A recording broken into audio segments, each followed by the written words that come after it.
We have more than 50 people already attending, and more coming in. And I'm happy to hand over to you. Here we have the amazing Joanne Klein. Wow, amazing. I've never heard that before on an intro. Hi, everybody. Welcome to the session. My name is Joanne Klein, and it's a pleasure for me to be with you for the next 50 minutes. Sorry, just getting control of my PowerPoint. Okay, so we have a few housekeeping items. I actually wanted to give a shout out to AvPoint. They are sponsoring this session specifically today, so I just want to thank them for that. So here's some information about the raffle. I think Martin had this cycling before the presentation. Hopefully you've had a chance to submit for that, and as well, consider donating to these funds endorsed by the conference organizers. All right, a little bit about me. My name is Joanne Klein. I hail from Western Canada in a province called Saskatchewan. I run my own consulting company, and my focus in there primarily is on the data protection, data retention, data governance side of Microsoft 365. That's what I like to focus most of my attention on with customers that I work with. And I'm also a Microsoft MVP in Office Apps and Services for 3 years now. So I'm just gonna minimize that. There we go. All right, so today's agenda is pretty simple, and the idea of today's session was born from all of the questions I get from my blog readers, and I kind of put this together based on the struggles I felt that my blog readers were having with retention in general. I want to talk about why this is such a challenging subject, and how I decided to break it apart is answering some questions. And whether you intentionally set out to answer these questions or not, you likely will have run through these in your mind by the time you land on a decision of how and what to deploy as a retention solution. So the where, the what, and the how, and as you can see, I've added a bonus called the when, because it's part of the decision you have to make as well. At a very high level, I want to talk about what retention does in Microsoft 365. It does one of three things. It either just does retention only. Example, you might want to retain some kind of a form for a minimum of 5 years.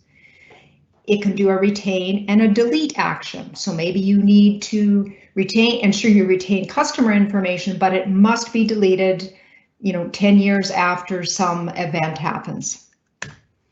Or it can just outright delete. So it's maybe not that obvious. You need a retention policy to do a delete only action, but that's also another thing that a retention policy or label can do. And sometimes this is a requirement as well.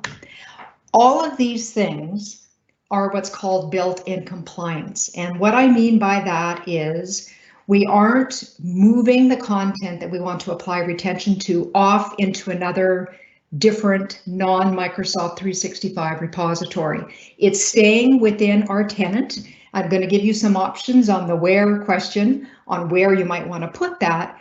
But at the end of the day, I'm focused on making sure it stays under the Microsoft 365 umbrella. And there's some advantages to that. If you think of data subject requests, if you think of e-discovery requests, if it's in Microsoft 365, you can protect it, you can retain it, and you can then later on find it when you need to and dispose of it when you need to. All right, so easier said than done. The challenge with this is, yes, you have retention obligations that your organization have, and that's going to vary from company to company, depending on what industry vertical you're in, what it is that your company does. So you have that defined, and your information management, records management, any of those compliance teams will have a pretty good handle on what those controls are. However, I love the iceberg analogy. This can actually be used for many things in the IT field, but it's particularly relevant for retention. Before you can implement that control, you need to have thought through all of these things: the where, the what, the how, and the when. So I'm going to walk through each of these, and I'm not going to say, what the right answer is on any one of them, because that's not what this is about. It's going to depend a lot on what it is you're trying to do and your specific scenario. So many of these questions will interrelate with each other as well, which is what makes this quite a challenging task. So striking the perfect balance. We all want to do that. So on the one side is the compliance aspect of Office 365 retention. So if we think about the compliance teams and kind of what their focus might be on this, it would be not only understanding an organization's obligations, but making sure you're compliant. That's one of their roles in an organization. They need to understand fairly clearly what the key difference is between a retention policy and a retention label. They will likely have a file plan. That's something typical that records management teams have, translating that into what Microsoft 365 calls retention labels. Training end users, of course, on the importance of compliance, particularly if you use retention labels. And then the governance and the oversight is key in any of these solutions. And I'm going to show you something that Microsoft released to a really great tool to give some of those compliance teams oversight onto what's going on across their tenant. Kind of on the flip side of that is productivity. All the information workers working with the content. So to minimize the impact on them, you want to automate as much retention as you possibly can to remove that burden, that decision, that kind of interruption in their workflow as much as you possibly can. And I would say, where possible, try to use in-place retention rather than moving a piece of content elsewhere to have retention, although sometimes that's absolutely required. But if you can, leaving it in place is a very good thing to do, just because of the minimal impact on the end user. Those retention labels and their descriptions really need to be clear and easy to understand for the information workers in your org. They need to be trained on how to do this. Pretty simple, but there's a few little nuances, particularly if the retention label marks a document as a record. And then I always say, when you're architecting solutions across SharePoint specifically, make sure you're building your solutions with compliance and retention in mind from the ground up if you're in any kind of a regulated organization. Because as you'll see, when I talk about the where question, some of the decisions that you are going to want to make there are going to affect possibly how you build your solution. So just keep that in your mind when you're building your solutions. I'm going to strike out the word perfect because that is not what this is. You're striking a balance. There's going to be some trade-offs you're going to have to make. In some cases, you won't be able to make a trade-off. If it's a regulatory requirement and it's strict, it needs to be adhered to. But there are some cases where you might take a more risk-based approach. So let's say you have a library of content and it doesn't have any of that highly regulated content in there. Maybe the whole bucket you might want to retain for 5 years, the maximum amount for what could possibly be in there. That's an example of taking a risk-based approach instead of getting really granular across absolutely everything. So it's a judgment call, partly laid on top of the regulations in your organization. Another thing that makes this challenging. To help with this, there are a couple partnerships I'm going to talk about. The first one is the partnership your organization and you have with Microsoft. So all of these regulatory bodies are, bringing in new regulations and new updates all the time, and you as an organization and as Microsoft, you need to be sometimes adhering and tracking on those updates and those changes. Microsoft calls this approach the shared responsibility model. What they mean by that is You as an organization protects the data, the identities, and the devices. So this talk about retention is focusing in on the data. Microsoft protects the Microsoft 365 services. So together you can be compliant. But there's another partnership, and that's within your organization. And it's the coordinated effort of 3 key groups. And I always say this kind of helps get your digital house in order. The first group is the biggest group, and these are the people working with the content day in and day out. They're the ones that are going to see any retention labels that you've published to those sites, or locking, unlocking records, working with the records in your organization. So you need to have a training program kind of purpose built for that group of people that they can relate to and understand.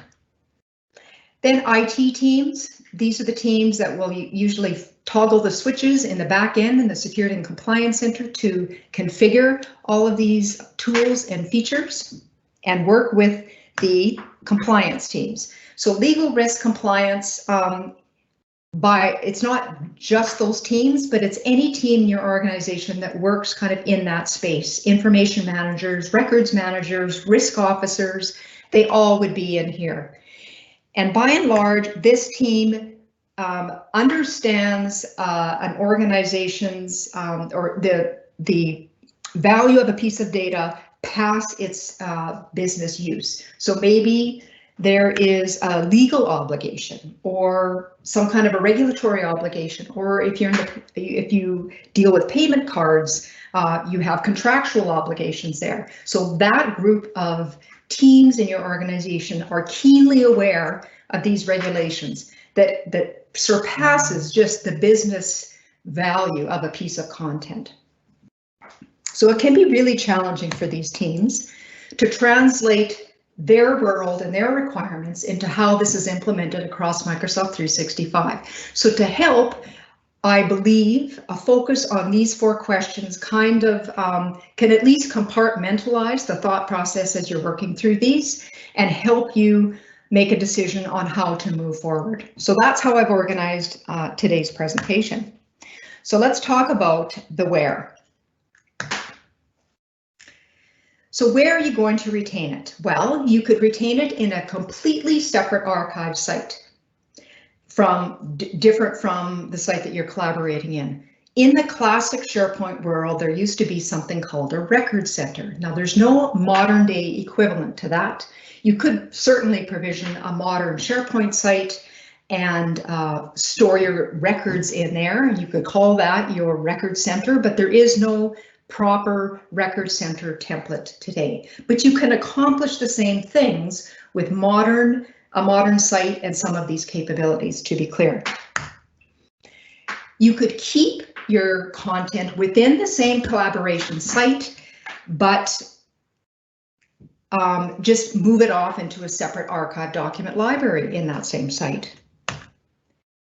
Another option is you could keep the content in the same document library as what the collaboration is happening in, but just put it into a separate archive folder. That would work as well.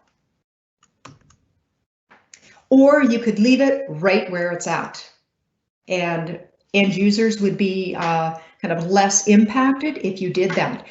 All 4 of these options will work, but if you make any one of these decisions, you're going to have follow-on effects on choices you will have later on down the line, which is why it's very important for anybody working with this to understand everything that's under that iceberg in order to make a long-lasting decision when it comes to knowing what kind of retention to apply and where to put it.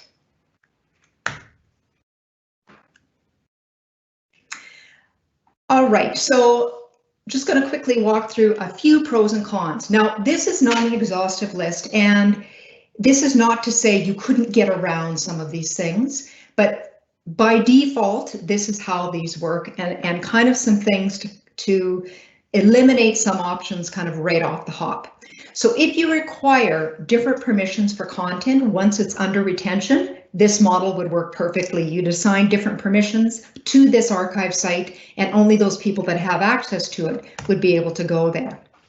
If you want content under retention to be included or excluded from search, so people go up to that SharePoint or Microsoft search box and type in something, do you want them to have content from the archive site showing or not? Now there's configuration in the backend and search that you can do to prevent that from happening for sure. So this is a consideration. If you expect a really high volume of content going into under retention, you may want to do this. That's not to say that a document library can't handle a high volume of content, because it certainly can. But if you are expecting end users to collaborate in the same space that you have this high volume of archived content, you may want to consider alternative options.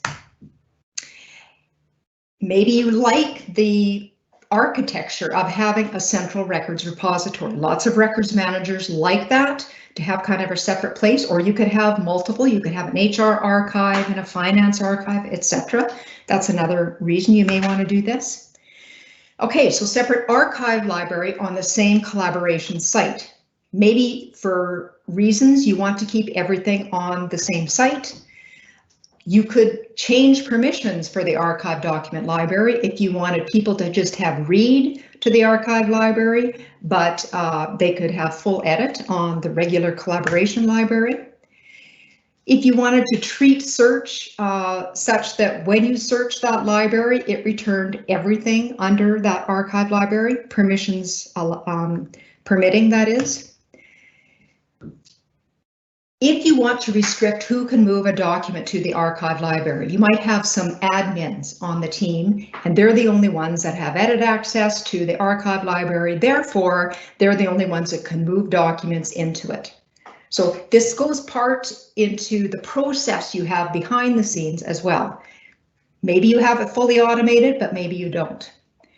Maybe you have different metadata that you want to track on that archive library from what you have going on in the collaboration library. This would be good for that as well. What about if you wanted to stay in the same library but have a separate archive folder? Well, if there are advantages to having everything in the same library, this might be an option for you. I would only suggest this if you have a very simple folder structure, even just one level at the top. One folder is called archive, and in there is all of your archived content. If you want to retain the same metadata that you had when the document was in collaboration, this would be a good model to have because it would retain it within the same library.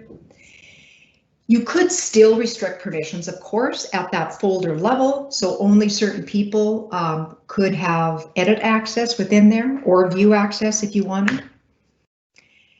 And when you're searching within the library, you may want to include content in the archive folder as well. So all decisions that, depending on the scenario, you may or may not want these.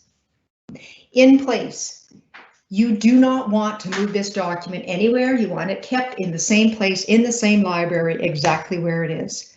This would definitely minimize the end user impact. Their document isn't moving on them, it's staying where it was. If you're not concerned about volume of data, you know, if you're not going to have 10 million rows or items in this library, maybe this would be a good option. If you want to allow collaboration on items marked as records, I'm going to talk about that a little bit further on, but you can still collaborate on documents marked as records using the records management feature in Microsoft 365. So this model would not preclude you from doing that. And if you want to be able to search within a library and you want to return everything, whether it's under retention or not. So depending on the decision, you can have different options. So if you want to go to a separate archive center or archive site, you can have either a retention policy published to that site, or you can publish retention labels and then default all of the libraries that are on that archive site to have that label. If you wanted to have a separate library on the same site, that would have to be a retention label. So you could manually move your content into the archive library, or you could have custom code to do that. In an archive folder, same options there. You could publish a retention label to the site, default that archive folder to have that retention label, so every document you move into that folder would inherit that label, and you could do that, move the document then either manually into the folder or through custom code. By custom code, I mean a Power Automate or full-on custom code. In place. So that is only a retention label as well, and there's many more options for this. I'm going to talk about this in the how part of this. So as you can see, lots of options if you're willing to leave that in place. So we've scratched the surface, but we've got a long way to go. So let's imagine you've kind of decided which way you're leaning towards. You maybe haven't even quite made your decision yet, because there's a few things coming up that may sway your decision one way or another. So let's talk about the what. So once you decide where you're going to put it, what retention feature you're going to use. And depending on where you decide you want to put it, some of these options are pulled off the table, quite frankly. So retention policy. That is kind of a container-based approach to retention, broad and far-reaching. Regular retention label. End users see this and they can apply it just like a piece of metadata to a document. A record retention label. In a similar way, but it just puts a lock on that document and declares it a record, or any combination of these, okay? And I've seen all of these used.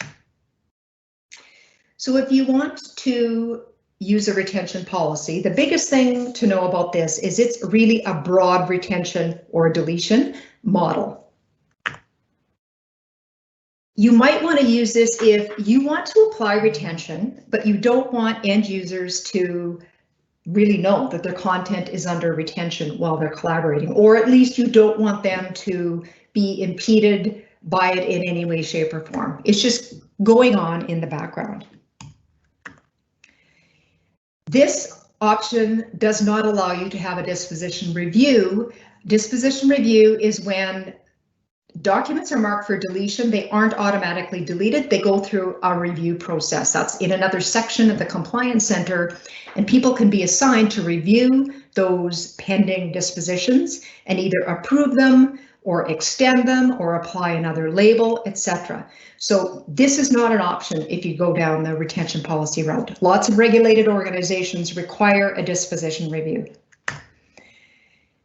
If you wanted to apply retention or deletion on Teams chats or channel conversations, a retention label is not an option, so you have to use a retention policy. I'm seeing quite a few organizations now starting to put retention policies on these things. I think Microsoft Teams chats, I just put out a Twitter poll the other day. I got 115 responses. Of them, 32% were putting a retention policy on their Teams chats. So this feature is being used. End users, other than they notice that their chats are gone after a certain period of time, aren't aware that this is going on while they're actively using Microsoft Teams chats. This is what it looks like in the back end on a SharePoint site when you have a retention policy. It's an automatically provisioned list called the Preservation Hold Library that's provisioned for you. And this library holds all of the changes and deletions that are going on in your site, only visible to a site collection admin, which also is a group owner, remember? And this is what it looks like. So it's kind of nonsensical, but it's they attach a GUID and a date timestamp to the end of, in this case, this is a list item, and the attachment on that list, it actually stores an Excel file, a CSV file.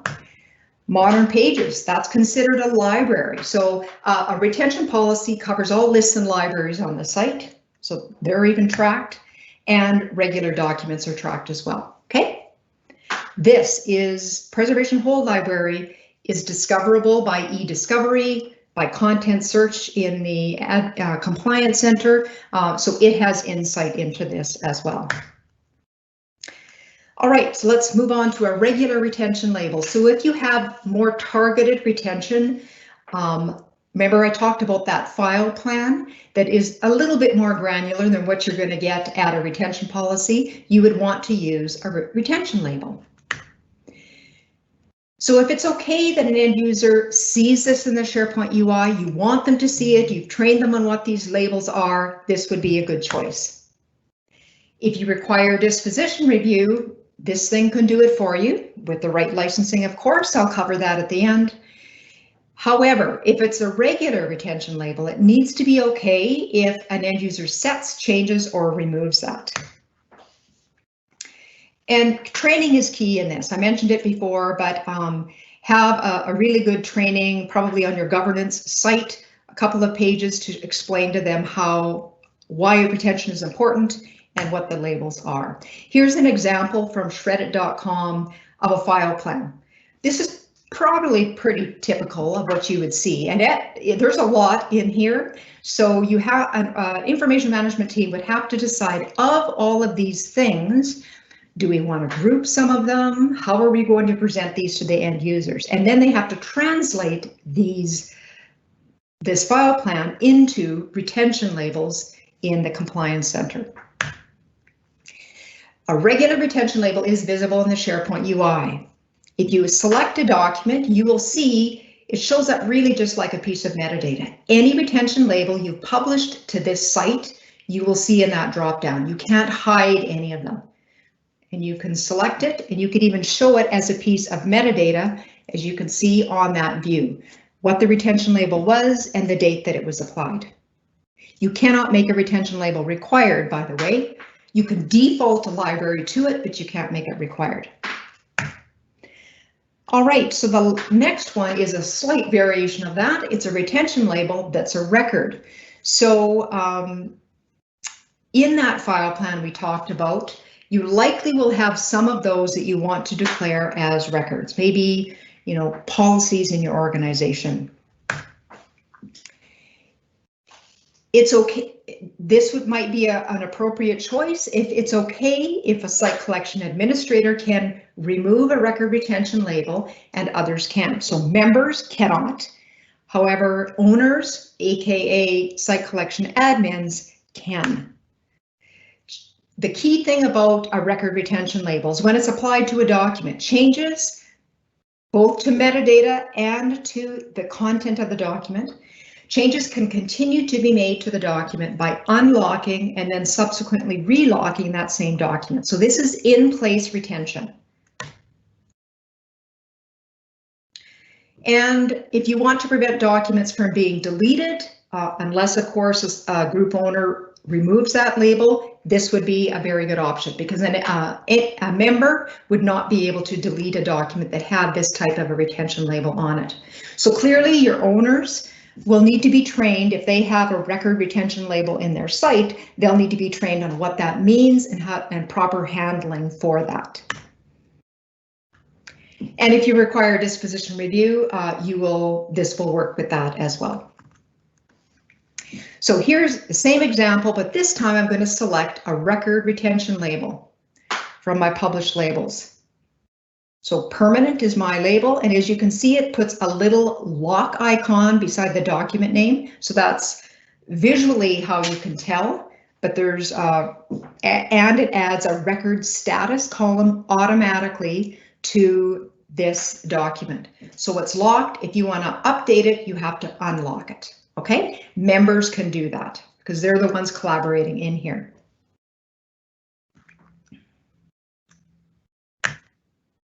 All right, where Microsoft stores this record is in a special folder it automatically provisions in the preservation hold library called records. And you can see that same kind of name document there, puts a long GUID at the end of it to make it unique. This is the record for that document. So it's a major version. If you looked at the version history of that document in SharePoint, that's what you would see every time you unlock a record. It makes a record and stores it in here. It makes a major version rather and stores it in here. All right, sometimes you want both of these things. So if you could imagine, if you want to ensure all of your content is covered by retention, A mixture of a retention policy and a retention label would work. And if you can't, the easiest would be if you could deploy a retention policy across everything, but that's usually not reality because not everything in your tenant has the same retention requirements. There's exceptions all the time. However, the information management team needs to be aligned on having that model in place. So by that, I mean a broad retention model, aka retention policies, in tandem with a targeted retention model in the form of retention labels.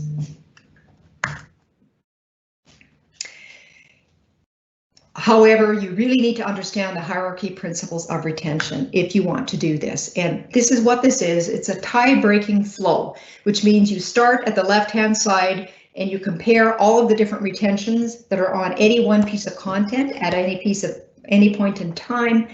And you just kind of go from right or left to right, and where the tie is no longer there, that's the rule that wins.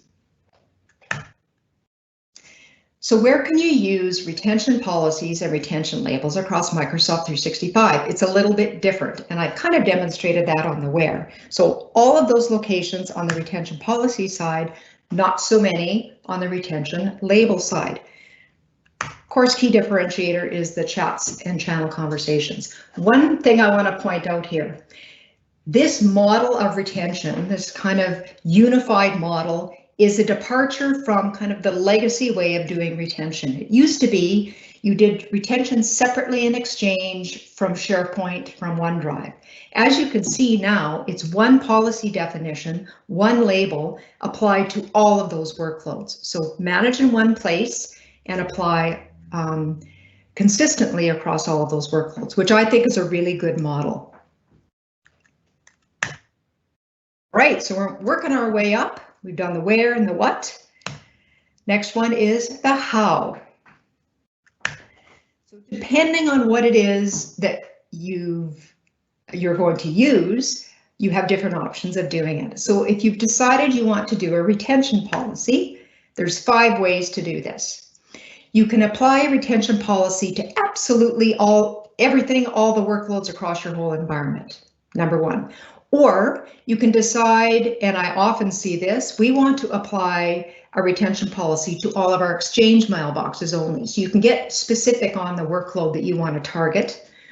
You can start manually including and excluding. So think of maybe the C-suite mailboxes. You want to treat them a little bit differently than other mailboxes as far as retention goes. You can conditionally apply a retention policy, or you can use PowerShell. So a few little nuances about this I want you to know about. For an org-wide retention policy, there's really no limit for the number of mailboxes and sites you can have in there. However, if you start including and excluding things, they do have limits. I've got them down in the bottom right that you need to be aware of.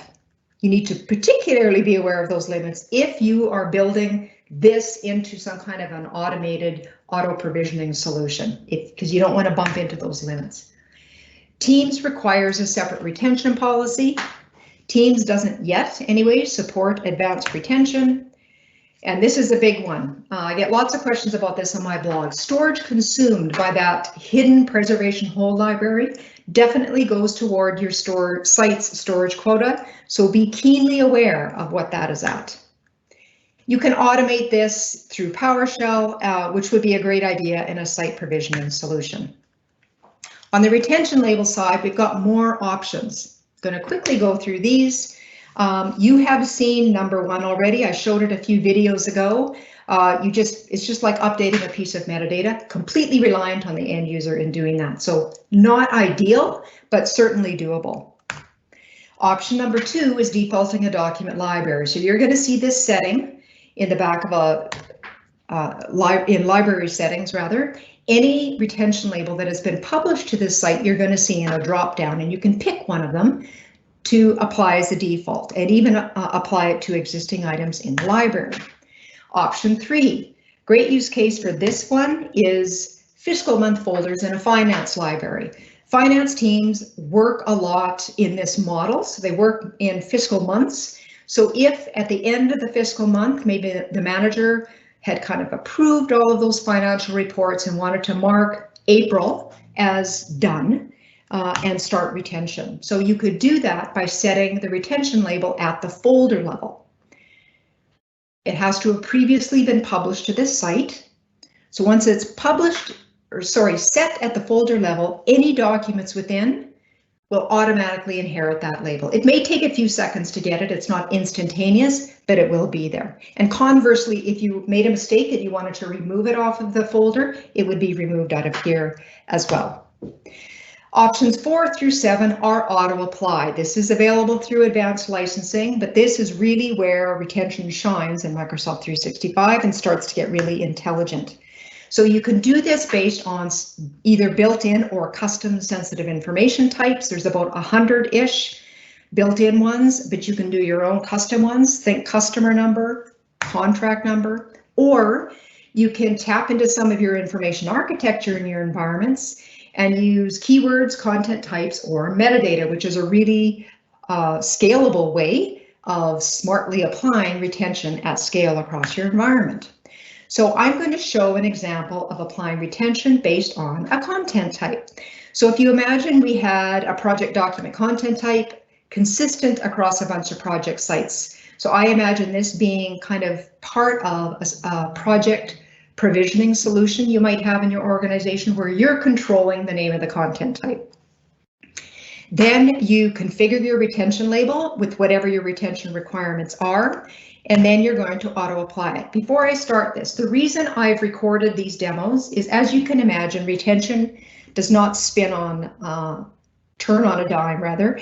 It takes time in the back end, so I have pre-recorded all of these sessions, and you will soon see what that delay is like. So we're going to auto apply the project label. And we're going to pick the second condition because this is based on a content type. So this is using KQL. So we're going to put in our keyword query here, just looking for project documents. Then I get to pick where am I publishing this label to? Because I'm controlling the site provisioning solution, I'm just creating SharePoint sites. So that's all I'm going to publish this to. You can see the warning up top there. It will take up to 7 days because there's a weekly process that runs in the background for this. So you need to wait, which is why I had to pre-record this. So in this case, 4 days later, my retention label was applied. I demonstrated this library because I've got a couple different content types in here, and it's only the project documents that have that project retention label applied. Option 8 is auto apply for a trainable classifier. So trainable classifiers are in preview mode right now, but you will be able to apply retention based on a trainable classifier as well. So there's manually applying, automatically applying. We saw a few options of those. The third would be machine learning, and that's where trainable classifiers come into play across your environment. So if you're fortunate enough to be able to use some of these trainable classifiers in your environment, this is how you can really apply retention at scale without knowing where this content is stored. So it buys a lot of power if you can leverage this. Currently in public preview, Microsoft is using these classifiers in other places other than retention, communication compliance being one of them. So some of these don't make sense when it comes to retention. However, you can build your own custom ones.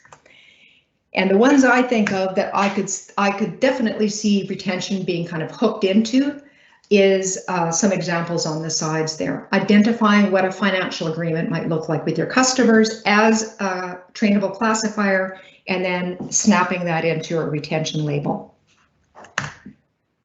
Option 9 is using Power Automate. This is send an HTTP request action in Power Automate.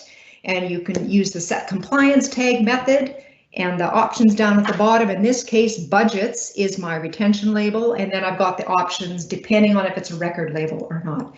Works awesome. If you want to remove a retention label, you just clear the compliance tag property.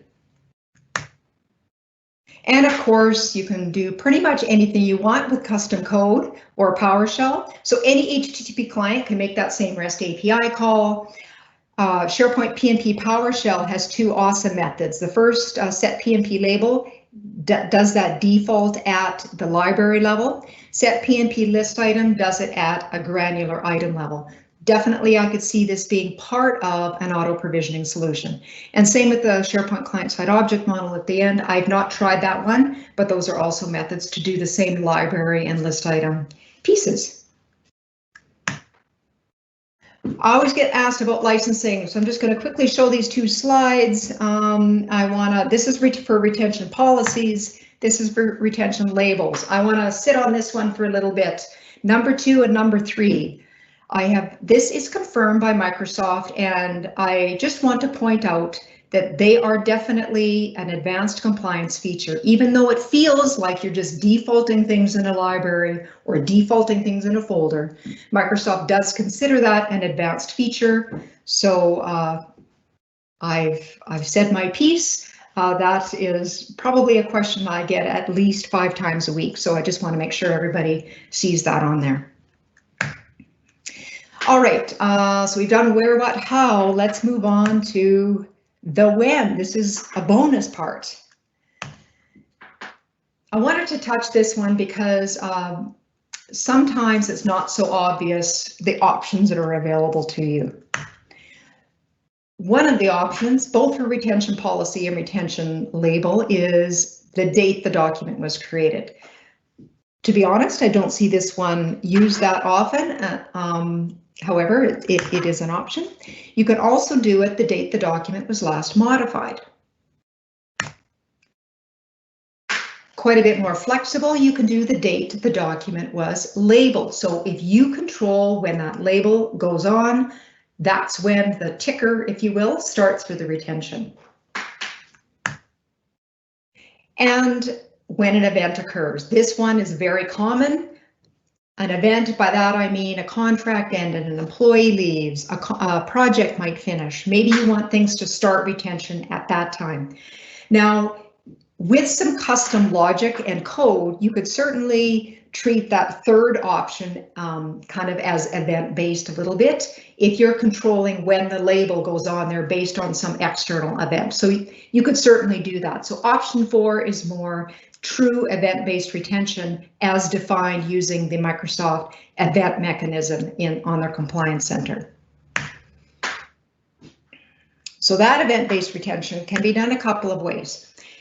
There will be, anytime you publish an event-based label to a library, you're going to see a new column there called Compliance Asset ID that you can leverage as a unique identifier of the content you want kind of grouped together, but you don't have to use that. You can use a piece of custom metadata you have on your documents. So typical examples I see of this, if you think of, let's say a contract is over and you want to start retaining everything 10 years after the contract expired. Well, you would need to have the contract number tagged on every single document related to that contract number, and you would want it all retained. So that's how this model works. When the actual event happens, so the contract ends or the employee leaves or the patient is discharged, you would have to create the event. So you could either manually do that. There's a spot to do that in the Security and Compliance Center, but not that scalable, or you can automate it. So you could automate it using either Power Automate or custom code as well with an HTTP call. All right, so that's the when. As you can see, you cannot make one of those decisions in isolation. It has interplay with the other decisions along the way. So if you have content being labeled across your environment, I want to show you this new feature to demonstrate or show how you could gain insight into what are information workers doing with retention labels across your tenant. So this might be a tool for the information management teams in your own organization. They want to gain insight on it. This data classification feature is what it's called, shows how and where retention labels are being used across your tenant. I have that little asterisk because Data classification is more than just retention labels. You will also see where sensitive information types are, as well as sensitivity labels, but I'm focused on the retention aspect today. You'll see the top applied retention labels and the locations of data under retention. So super helpful for anyone doing that governance and monitoring on any of those compliance teams. Here's an example of what this looks like in my tenant. So I've got a bunch of content and we're kind of focused on the right-hand side there. We can see top retention labels applied and locations where they're applied. So most of my stuff is applied in SharePoint Online. If you flip over to Content Explorer, you can see for retention labels, all of the retention labels on the left-hand side and the workloads on the right-hand side, and the number of documents. So you can drill into, given the right permissions. So you can imagine anybody who has access to this can see into absolutely all of the content across the tenant. So it's a special role that a person has to be given to get access to this. But I could, if I selected SharePoint, I could drill right into the specific site, the specific document library folder, right down to the document that has any one of these retention labels applied. So a fantastic tool, a really good monitoring and governance tool for those compliance teams. If you turn on the visualization on this tool, you can see the same thing, but in a graphical representation to give you a really good idea on what are our big labels that are as far as usage goes across our tenant. So anyway, so this is my tenant. You can see I play a lot. And Activity Explorer. This gets really granular. Like I said, this does much more than retention labels. So you can see file created, file copied, file printed, all of those things and activities are tracked. But for retention labels, you'll see when something was applied, when something was changed, when something was moved. So super helpful. All right, so awesome. I got 3:40 or 3:45, so we're sitting good. So key takeaways from today's session. Pretty simple, actually, but it's an iceberg, remember? So understanding your organization's retention requirements. If anyone listening is from IT, you need to work closely with your compliance teams to, gain understanding of that and learn from them on helping them with the where, the what, the how, and the when. Together, you can kind of piece that together on what's appropriate for any one particular retention requirement. And then that monitor and gain insight step is that data classification tool. So I'd highly recommend using that if you could. All right, so I thank you very much, everybody. I'm going to leave it on this slide. I would appreciate feedback, any and all you can give. I would love to know if I'm hitting the mark, if this is the kind of approach that you find useful or helpful with your own organizations. That would be super good. And I'll take any questions.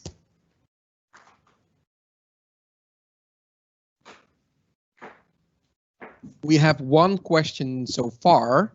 All right. A great presentation, by the way. Thank you. Very, very useful information. We have far over 100 attendees at the moment, and they must have enjoyed that very much. Excellent. So I invite everybody to post more questions. I will read out the first one, which is if a document library is used for archiving, are files searchable in the archive area? Are they searchable in the archive area? I don't really know what you mean by archive area. They are certainly searchable. It's just really like any other document library. So if you have permissions to the document library, that retention label is not going to change any of that. So it still follows the same search mechanism, the same permission model entirely. Okay, clear. How is legal hold different or the same as retention? Legal hold uses exactly the same mechanism behind the scenes as a retention policy. So if you put a legal hold on a site, you're going to see that preservation hold library get provisioned and a bunch of content going in there. And that's what eDiscovery will use to surface its search results. Okay, yeah. That's clear. All right. Can we have the link for the competition again. Okay, that's not directly related to you. But I'm not sure that's the one. Do you have the slide there? Do I have the slide? Otherwise, I can pull it up in a moment. So that's not that. I'll have to flip up here. Just hang on. Otherwise, I will do that. This one? Yeah, that's. I guess that's good. And otherwise, it will be here in a couple of minutes. So let's focus on your questions first. Yeah, sorry. So very helpful. Thank you is a reply that you got. Awesome. The next one is very helpful. Thanks. Packed with a lot of valuable information. Would like to access the slide and videos later. Yes, that will become available. The videos will be posted to YouTube, so you can see it again later on. Absolutely. Let me see. In order to move away from manual retention, will we need the compliance add-in or E5? Yes, I'm going to go back to my license slide. Yes, you will. But a picture says 1,000 words, so I'm going to present this. So manually applying a retention label is option 1. And if you look on the first column there, Office 365 E3 and Office 365 Gov G3, that's the only one that it's yes on until you get down at number 9 and 10. So if you want to do any of those auto applies or default to document library or default to folder, you need to get into some of the advanced compliance add-ons. Yes. All right.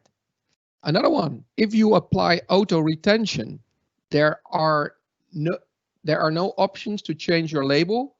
How can you delete a document? Makes sense as a question. Yeah. So are they saying that a retention label was auto applied? Yeah. Okay. It depends. If the retention label is not a record, anybody can remove that retention label. Anybody with contribute permissions and above on the library can set that retention label to none and delete the record. But you have to clear that retention label first. If it's a record retention label, a site collection administrator or an owner would have to do that. Clear. When would you use a retention label as a record? Imagine you have policies in an organization and you need to capture what a particular policy said at any point in time. So that needs to be a record. So you need to be able to confidently go back in time and say, what did our corporate policy say for loan review, let's say, on August 1st, 2016? In order to do that, you need to go back, you need to track what that was on August 1st, 2016 as a record. So your information management team would be able to speak more eloquently on that than me, but it's a regulatory requirement for records management. Mm-hmm. Clear. I'm thinking I'm going to do 2 more. Okay. How often are clients using these out-of-the-box retention features versus third-party products? Like. Do you have any? Yeah, I can't answer that question because I don't work with any customers that use third-party products. However, I want to just go back to a point I made at the beginning. Feature by feature, there may be third-party products that can do some of these things better now. But one thing I want to focus on is these features are only getting better. Microsoft is putting a ton of effort into these features, so they're only getting better from here. Another really significant thing is unless your third-party product can work with the content within 365, I would be very hesitant to move my content out of Microsoft 365. Those are kind of 2 points, but I focus strictly on Microsoft 365, so I can't comment too much more about that. All right. Since we have to prepare for the next session, okay. I would suggest that we're going to set up the next speaker. Okay. And maybe you would be so friendly to there. I think there are 3 or 4 additional questions that you could answer when we prepare for the next speaker. So I guess you would stick around for a couple minutes. Sure. to be able to answer those maybe by chat. I will do that. Okay, thank you so much, everyone, and have a great rest of the conference.